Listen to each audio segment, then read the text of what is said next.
Thank you so much, Dr. Smith, for that introduction. Good morning, church. Good morning. As Dr. Smith stated, my name is Rick Hart, and it's a pleasure to be with you this morning.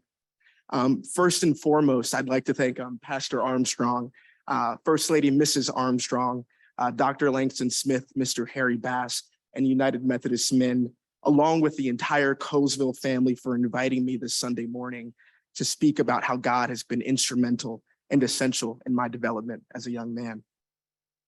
In the words of Scripture, how good and pleasant is it when God's people live together in unity?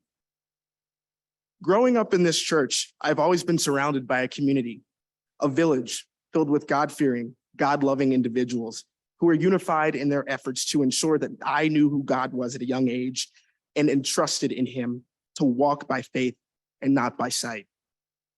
As a man of faith before anything else, I've worked to understand and recognize that the road that I'm traveling has not been an easy one, but it's been so worth it. And as a result, I'm encouraged by the knowledge that I can do all things through Christ who strengthens me.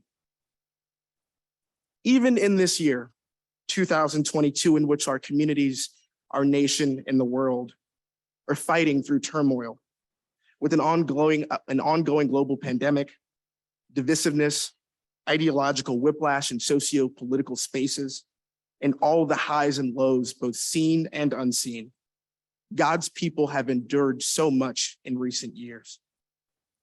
But because of this, it's incredibly important that we work to come to see how crucial it is to maintain faith and trust in the Lord our God. As a recent graduate of Morehouse College, recent and proud, yes. The mission of my alma mater is to develop young men with disciplined minds who will lead lives of leadership and service. Leadership and service, two pillars that were introduced to me in this church, have encouraged me to stay dedicated to the path that I prayed for my entire life. My prayers and conversations with God have allowed me to have purpose in the work that I do each and every day. The blessings bestowed on me in my 22 years of life could not have otherwise been achieved if it weren't for the love of God, my family, this church community, people that understood the importance of leading and operating with love. As it states in James chapter 2, verse 26, for the body without the spirit is dead, so faith without works is dead also. I have learned that through faith in God that was instilled in me in my childhood in this church, the faith that was cultivated while I was at Morehouse and now transitioning into adulthood, my life, the journey that I'm on, cannot sustain or grow alone.